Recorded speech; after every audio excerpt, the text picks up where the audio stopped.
اپنے آپ کو ناظرین پہچانیں کہ میں اس دنیا میں کس لیے آیا ہوں، میرا مقصد کیا ہے۔ یہ میرا مقصد ہے کہ میں شادی کروں، بچے پیدا کروں، اپنے نفس کو پاک کرنا دنیا سے علیحدہ ہو کر۔ اگر دنیا میں انسان اپنی زندگی بسر کرتا ہے تو آپ دیکھیں جھوٹ، سچ، فراڈ، انسان غلطی کا پتلا رہتا ہے، وہ ہے نفس ہمارا۔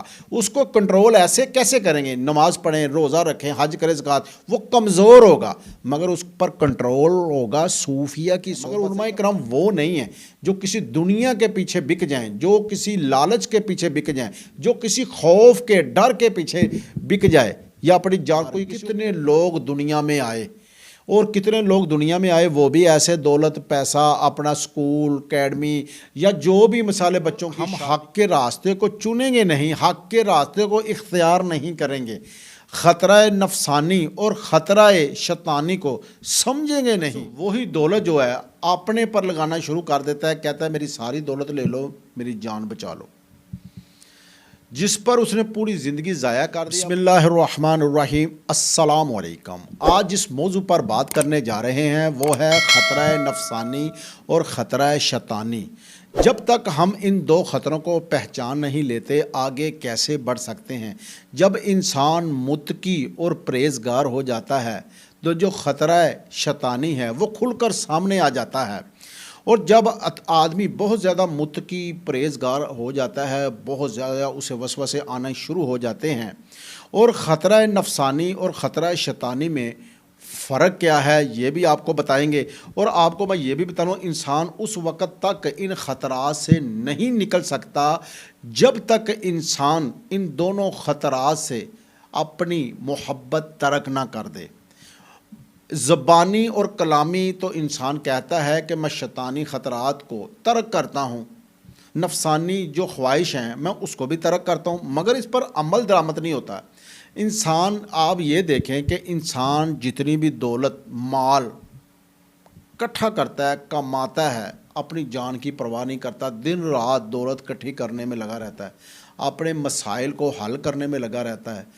آخر پہ کیا ہوتا ہے کہ وہی جب شخص بیمار ہو جاتا ہے تو وہ شخص کیا کرتا ہے؟ وہ شخص وہی دولت جو ہے اپنے پر لگانا شروع کر دیتا ہے، کہتا ہے میری ساری دولت لے لو، میری جان بچا لو، جس پر اس نے پوری زندگی ضائع کر دی، اب اس کو لگانے میں صرف کر دیتا ہے۔ انسان جو ہے دنیا کی نفسانی خواہشات سے نہیں نکل سکتا جب تک کسی صوفی کی، نیک شخص کی صحبت اختیار نہ کرے۔ اور دوسری بات یہ ہے کہ انسان جو ہے نا جب بیمار ہوتا ہے نا تو دولت لٹانا شروع کر دیتا ہے، تو رشتہ داروں کو، دوستوں کو، سبھی کو کہتا ہے کہ میری جان بچا لو۔ اور بزرگ فرماتے ہیں کہ جس نے دنیا سمیٹی اس نے ذلت سمیٹ لی۔ اللہ رب العزت بھی فرماتا ہے یہ دنیا ایک گھاٹے کا سودا ہے، یہ ختم ہونے والی ہے۔ نبی پاک صلی اللہ علیہ وسلم بھی فرماتے ہیں کہ یہ دنیا جو ہے آخرت کی کھیتی ہے، اور نبی پاک صلی اللہ علیہ وسلم یہ بھی فرماتے ہیں کہ مومن کے لیے دنیا قید خانہ ہے اور آخرت جنت ہے۔ اس لیے اس دنیا کو اس وقت تک انسان جو ہے کامیاب نہیں ہو سکتا جب تک انسان جو ہے اپنی ذات سے جو محبت کرتا ہے یا دنیا سے محبت کرتا ہے وہ ترک نہ کر دے۔ اور انسان سب سے زیادہ دنیا میں اپنے آپ سے، اپنی ذات سے محبت کرتا ہے، اس کی نشانی کیا ہے؟ اس کی یہی نشانی ہے جو میں نے بتا دی کہ انسان جب بیمار ہوتا ہے تو ساری دولت لٹانی شروع کر دیتا ہے کہ ساری دولت لے لو، میری جان بچا لو۔ اور پھر کیا ہوتا ہے؟ پھر اپنے بیوی، بچوں، اولاد پر وہ دولت صرف کرنا کر دیتا ہے، اور آخر جس چیز سے وہ بچنا چاہتا ہے، موت سے، وہ پھر آ جاتی ہے۔ تو یہ ہے کہ جب ہم حق کے راستے کو چنیں گے نہیں، حق کے راستے کو اختیار نہیں کریں گے، خطرہ نفسانی اور خطرہ شیطانی کو سمجھیں گے نہیں، تو کیا ہوگا؟ انسان شیطان کے وسوسے میں آ کر واصل جہنم ہو جائے گا۔ میں آپ کو بتاتا ہوں، یہی مال کمانے کے چکر میں انسان جو بیمار ہوتا ہے تو اپنی دولت ساری لٹانا شروع کر دیتا ہے، وہی انسان یہی دولت کمانے کے چکر میں کیا کرتا ہے؟ نہ حرام دیکھتا ہے، نہ حلال دیکھتا ہے، نہ دن دیکھتا ہے، نہ رات دیکھتا ہے، ظلم و ستم کرتا ہے، قتل و غارت کرتا ہے، مگر دولت سمیٹتا ہے۔ ٹھیک ہے۔ اور کتابوں کے مطالعہ سے بتا رہا ہوں کہ جو بزرگان دین ہیں انہوں نے بھی فرمایا کہ دنیا نہ چھوڑنی ہے نہ اپنانی ہے، موت دل رہنا ہے، جیسے مسافر ہیں۔ تو انسان کیا کرتا ہے؟ اپنی دولت سمیٹنے کے چکر میں ظلم و ستم کرتا ہے، اور شیطان وسوسے یہ ڈالتا ہے کہ تم لوگوں کے ہیلپ کرنا، مدد کرنا، بچیوں کی شادی کروا دینا۔ کیوں کہ وہ اسی وسوسوں میں مبتلا رہتا ہے، اور اپنے آپ کو جو ہے نا وہ سمجھتا ہے کہ میں پتہ نہیں کوئی اچھے کام کر رہا ہوں۔ ناظرین آپ دیکھیں، اللہ رب العزت فرماتا ہے میں پاک ہوں اور مجھے پاک رزق پسند ہے، اور جو پاک ہے اس کے راستے پر بھی تو جو آپ نے حلال طریقے سے روزی جو ہے وہ اپنے ہاتھ سے کمائی ہوگی، وہی اللہ کی بارگاہ میں قبول ہے۔ اگر وہ آپ حلال نہیں حرام کی طرف آپ کا رجحان ہوتا ہے تو بچیوں کی شادی کروا لیں، خانے کعبے حج کرائیں، ہر ٹائم قرآن پاک پڑھیں۔ آپ خود دیکھیں کہ وہ اپنے دل کو صرف ایک نہ سمجھے کہ تقویت دے رہے ہیں، اپنے دل کو ایک سہارا دینے کی کوشش کر رہے ہیں کہ میں جو انہیں نیکی کے کام کر رہا ہوں۔ تو میں آپ کو یہ بتانا چاہتا ہوں کہ جو انسان ہے نا اس کی آخر موت ہے، تو اپنی اس وقت تک انسان کامیاب نہیں ہوتا جب تک اپنی محبت اور دنیا کی محبت ترک نہ کر دے۔ تو کوئی پوچھتا ہے جی دنیا کی محبت اور اپنی محبت کیسے ترک کریں؟ تو اس کا علاج کیا ہے؟ اس کا علاج موت ہے، کہ انسان مر جائے۔ تو موت کیا ہے؟ جیسے ایک حدیث میں آتا ہے موت قبل ان تموت، مرنے سے پہلے مر جا۔ اپنی زندگی جو ہے اللہ اور اس کے رسول کے راستے پر لگا دو، صوفیہ اکرام کی صحبت اختیار کرو، کیونکہ جب پیغمبر علیہ السلام تھے یا ہمارے پیارے نبی صلی اللہ علیہ وسلم تھے تو ہم پیارے آقا صلی اللہ علیہ وسلم کے صحابہ اکرام نے صحبت اختیار کی، اور نبی پاک صلی اللہ علیہ وسلم کے ظاہری پردہ کرنے کے بعد صحابہ اکرام کی صحبت تابع اکرام نے لی، اور تابع کے بعد صوفیہ اکرام آئے اور صوفیہ کی صحبت ہی، اور پیارے آقا صلی اللہ علیہ وسلم نے فرمایا کہ میری امت کے علماء جو ہیں وارث ہیں پیغمبروں کے، کون؟ صوفیہ۔ تو پھر ہمیں کیا چاہیے؟ صوفیہ کی صحبت لینی۔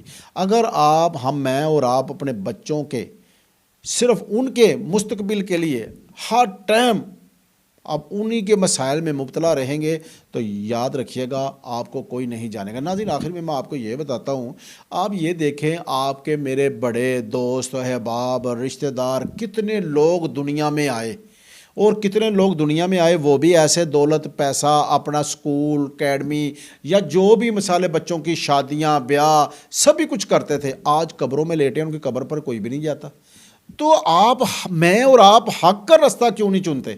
حق کا راستہ وہ ہے جو رسول کریم صلی اللہ علیہ وسلم کا حق راستہ ہے، جو اللہ رب العزت کا راستہ ہے، جو صوفیہ نے ہمیں کر دکھایا۔ آج کے زمانے میں علماء حق نے بتایا کہ یہ ہے راستہ۔ وہ کیا کہتے ہیں کہ پنجابی میں کہتے ہیں، بزرگ فرماتے ہیں کہ جان جاندی تے جائے پر اللہ اور دے نبی محمد مصطفیٰ صلی اللہ علیہ وسلم دی گل رہ جائے۔ تو بات یہ ہے کہ علماء حق بھی وہی ہوتے ہیں جو کلمہ حق، جو حکمران ظالم ہو اس کے سامنے بھی کلمہ حق کہے، اس کی کوئی گردن بھی اتار دے تو وہ کلمہ حق کہے، اور وہ جو ایسی طاقت ہوتی ہے وہ صوفیہ کے اندر ہوتی ہے۔ اور علماء جو صوفی ہوتے ہیں وہ علماء ہی ہوتے ہیں، مگر علماء کرام وہ نہیں ہیں جو کسی دنیا کے پیچھے بک جائیں، جو کسی لالچ کے پیچھے بک جائیں، جو کسی خوف کے ڈر کے پیچھے بک جائے، یا اپنی جان کوئی کسی کو کہ میں تمہارا مرڈر کر دوں گا، تو وہ کسی کو کہتا ہے، کوئی علماء کرام کی بات کر رہا ہوں کہ میں تمہیں مرڈر کر دوں گا، تمہارے بچوں کو اٹھا لوں گا، تو وہ ڈر خوف کے بارے دین کو بیچنا شروع کر دے۔ آپ دیکھیں کہ وہ کیسے ہو سکتے ہیں؟ نبی پاک صلی اللہ علیہ وسلم فرماتے ہیں کہ پیغمبروں کے وارث ہیں، وہ پھر کیسے ہو سکتے ہیں؟ آپ خود بتائیں۔ اس لیے صوفیہ اکرام کی صحبت نے اللہ رب العزت کا راستہ جو ہے وہ اپنائیں۔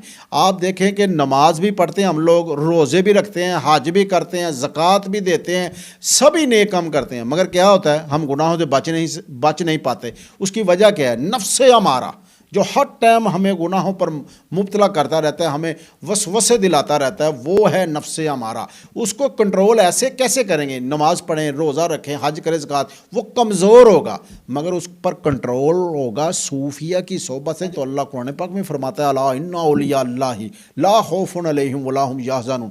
میرے صوفیہ جو ہیں، اللہ فرماتا ہے جو میرے اولیاء اللہ ہیں، نہ ان کو دنیا کا کوئی غم و خوف ہے، نہ آخرت میں غمگین ہوگا، کیونکہ ساری زندگی انہوں نے میرے راستے پر اپنی زندگی بسر کی ہے۔